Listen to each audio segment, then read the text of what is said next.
Hey there, Red Zone Faction. What? That is crazy. Watch the podcast.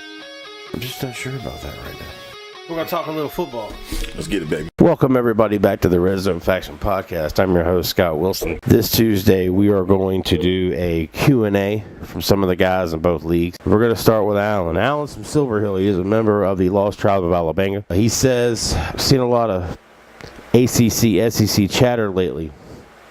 What about talking about some predictions for the top 5 games this year between the two conferences? There was 9 games total.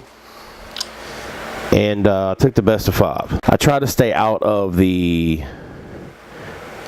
in-state, rivalries between the conferences, but some of those are just hard to stay away from. Number 5, Georgia Tech. The last meeting last year, 28-27, Georgia Tech won.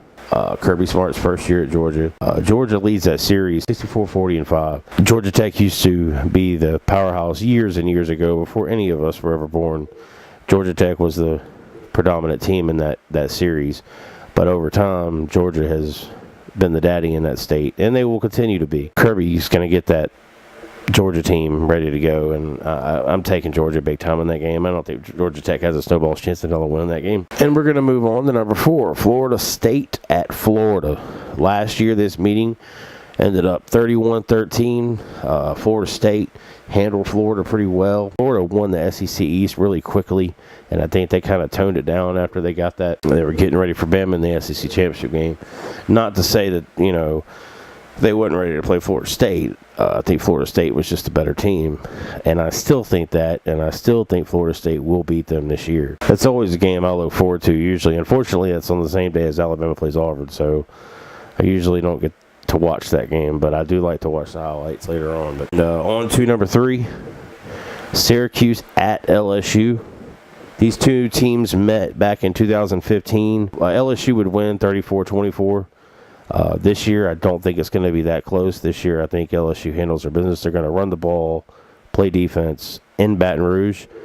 No chance in hell for Syracuse to win that game. I think that game is probably going to be a blowout. Number 2, Auburn at Clemson. Don't sleep on Auburn. Last year, Clemson looked pretty sloppy in that game early in the year. It's an early season game, and when you have these early season games, anything could happen. Clemson's got a new quarterback. They've got a lot of new pieces. They lost a lot to the NFL the last 2 years. Auburn could definitely go in here and win this game. I didn't realize how long this series was. This is actually a pretty good rivalry. I didn't know. I learned a lot reading about these two teams. Auburn leads the series 34-14-2. That SEC in me is pulling for Auburn, but I think Clemson will win the game. The fact that it's in Clemson says that it holds a lot with me, the home team. But I think Auburn goes in there and punches them in the mouth and could very possibly pull off a victory here. All right, number 1, of course, everybody knew it was coming, Alabama, Florida State. This is the first week of the season. This is the season opener. The last 2 times these teams met, 21-14, Florida State pulled it off. This series is literally 2-1-1. These two teams have hardly ever played. Throughout all the history of college football, they have played 4 times. It's kind of a good thing. I grew up a big Florida State fan. Outside of Alabama, they were always the team that I pulled for. A lot of respect for that team, a lot of respect for Jimbo Fisher. He's built that team like an SEC team. He's done a lot, and a lot of respect for Florida State.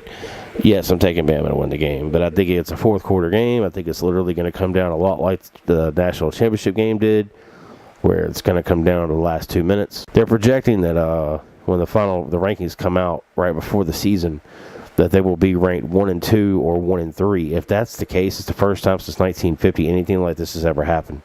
So I'm really looking forward to this. It's going to be a great game. Alan, I hope you enjoyed your answers. This question is from Charles from Montana. Charles asks, do you believe a Cam Newton quarterback team will ever win a Super Bowl? Who is the greatest wide receiver you ever played backyard football with that wasn't named Frankenstein? Question number 1. Yes, I do believe a Cam Newton quarterback football team can win a Super Bowl. It's going to take a lot of work. I think Carolina's got him some more weapons this year. No, I do not think they're going to win it this year or anytime soon. But yes, I do think they can win. It's just going to take a lot more pieces to that puzzle for him to get there, especially if he's going to be in Carolina doing it. Greatest wide receiver not named Frankenstein. Gotta go Timmy Morrison. Timmy Morrison, and you know who I'm talking about. Not only could that guy not catch and run, dude, he could lay a hit. I remember wanting to be on the opposite side of the field as that guy, and you know what I'm talking about. You played with us. The guy was a nightmare. And old Timmy was a hitter. And yeah, I remember very well. I don't know why that guy didn't play football. Charles, I hope you enjoyed your answers to your questions. All right, my next question comes from Doug. Doug's from Mobile. He is a member of both the Lost Tribe of Alabama and in the Red Zone faction. He says, who is the most dangerous NFL team this year, and who is your sleeper for 2017? This one's kind of by default, but I mean they win. The defending Super Bowl champions, the New England Patriots. They were already awesome, and they signed Cooks in the offseason in a trade from New Orleans, wide receiver. They only got stronger. Oh, and by the way, they still have Tom Brady, arguably the best quarterback that's ever played the game. Could they go back-to-back? I think so. But we'll get there in the next couple of shows. I'm not calling a Super Bowl champion yet. Anyway, so, yeah, that's that question. And then the next one, my sleeper, and it's really not a sleeper as far as I'm concerned, but I don't think people are looking at them as much as I am.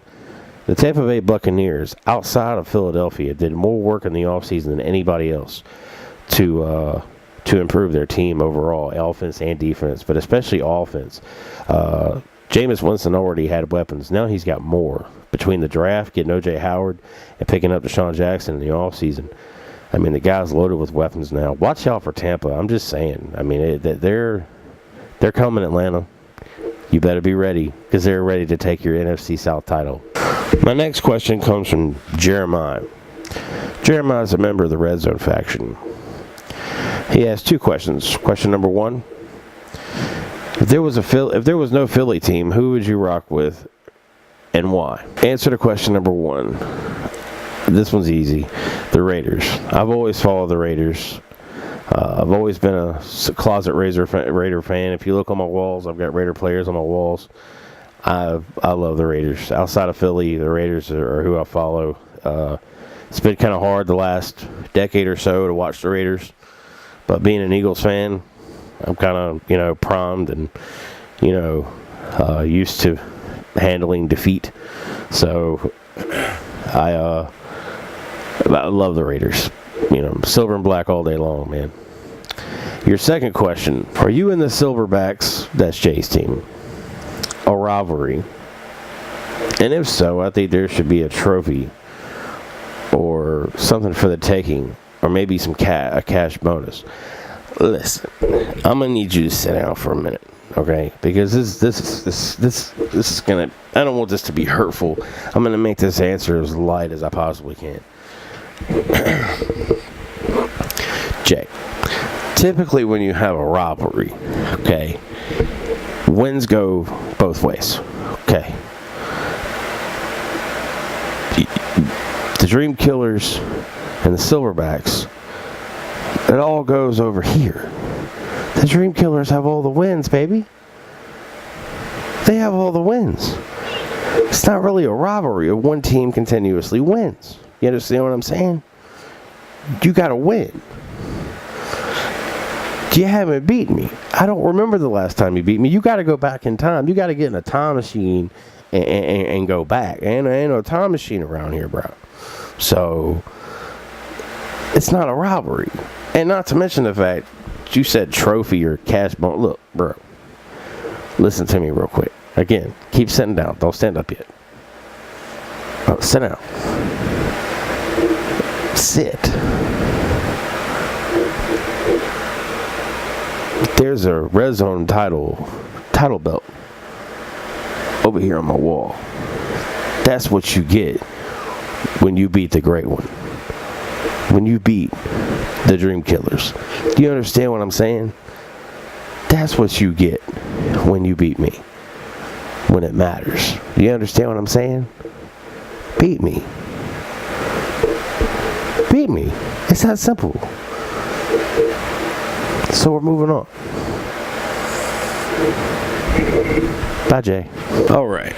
My last question is from Mark. Mark is from Orlando.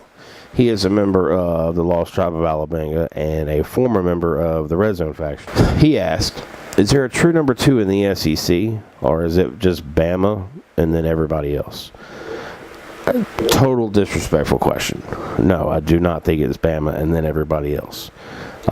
There is a number 2. The problem is right now we don't really know who it is. LSU, Auburn, Georgia, Florida, those are all teams that I think are the number 2s. It's just a matter of which one this year takes that reign and runs with it. And it could be number 1. I'm not going to sit here and yell Bama. Look, we're all 0-0 right now. And every year it changes. And what goes up must come down. Now, I'm not saying Bama's falling off this year because I don't think we will. But is it a possibility that we lose a game or 2? Absolutely. I'm not that naive. I do think we can be beat. There are some games I have circled on the schedule. And typically when that happens, hell have no fury. It comes and it's there. So I don't think it's Bama and everybody else. I think it's the SEC, and you've got about 5 or 6 really good teams, and then you got some teams that are a little behind the ball right now, and they're struggling. But the SEC is still the best conference in the world, so you can take that one with you too. We'll find out with Florida State. Your team plays Bama, my team, week 1. I wish you were in Mobile. We'd watch it together. But I hope you enjoyed my answers. That concludes my questions for this week, and I want to thank everybody for tuning in. Remember, like, share, subscribe. We'll see you next Tuesday. Have a good week. Leave the comments down below if you like this video. Bye!